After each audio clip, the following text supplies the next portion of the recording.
नमस्कार.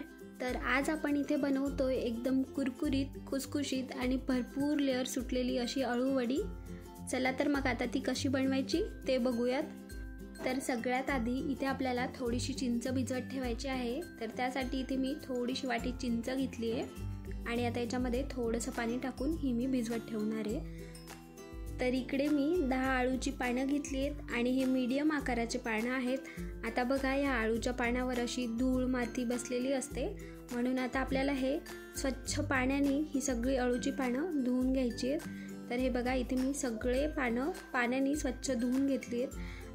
आता ह्या पानांवरचा जो देठाकडचा भाग आहे, म्हणजे ही देठं आणि ही जी लांब अशी मोठी जाडसर अशी ही शिरा दिसते ना, आपल्याला ही चाकूच्या साह्याने काढून घ्यायची आहे.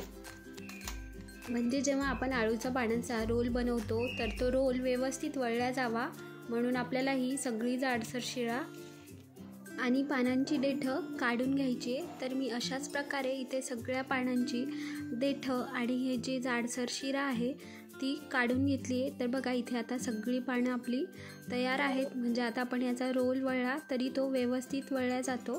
आता आपण यावर लावण्यासाठी एक मिश्रण तयार करून घेऊयात.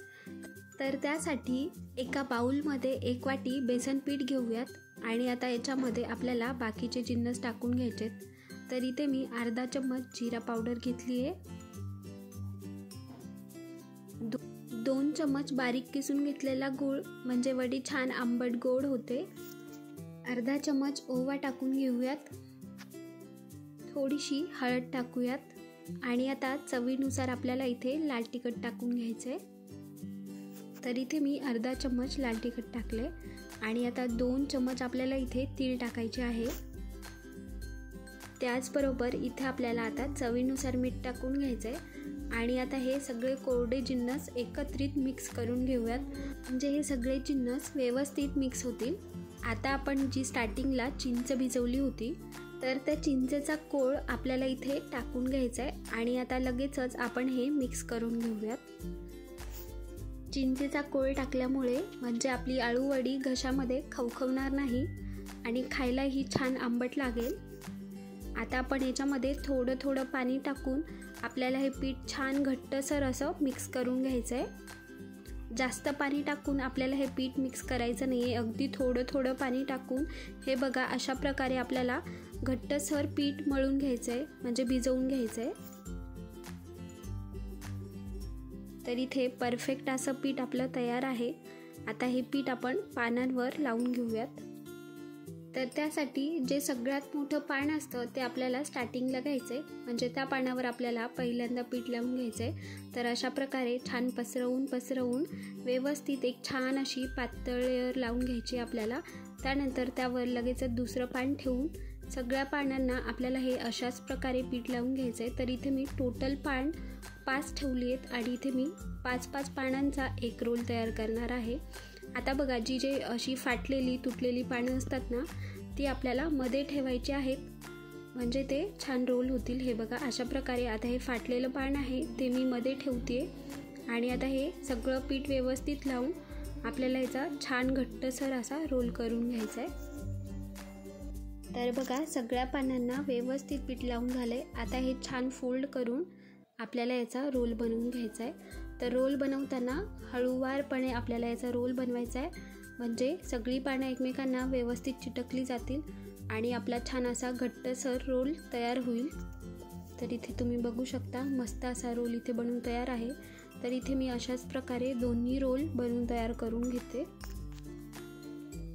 तर इथे आपले रोल बनवून तयार आहेत. आता आपल्याला याला स्टीम करायला ठेवायचं आहे. तर इकडे मी गॅसवर कढाई ठेवली आहे आणि कढाईमध्ये पाणी ठेवून ते गरम करायला ठेवलं होतं. आता आपल्याला याच्यावर एक चाळणी ठेवायची आहे आणि आता यावर रोल ठेवून घेऊयात.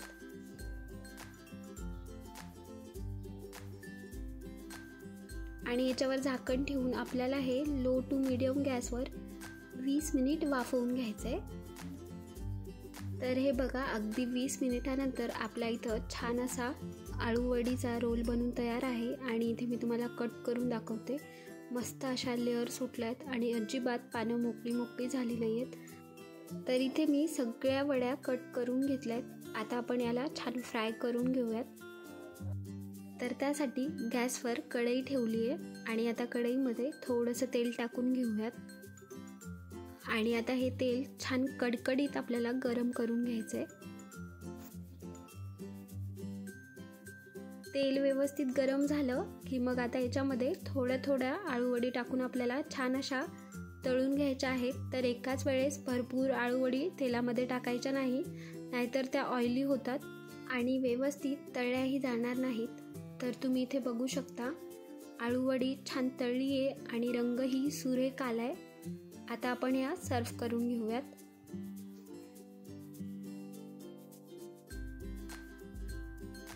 तर हे बघा, आवाजावरूनच समजतंय एकदम कुरकुरीत अशी आपली आळूवडी झाली आहे आणि आता भरपूर लेअर सुटलेत। जेवढी छान दिसते तेवढीच खमंग लागते खायला, म्हणून तुम्ही पण नक्की ही आळूवडी ट्राय करून बघा आणि चॅनलवर नवीन असाल तर चॅनलला नक्की सबस्क्राईब करा।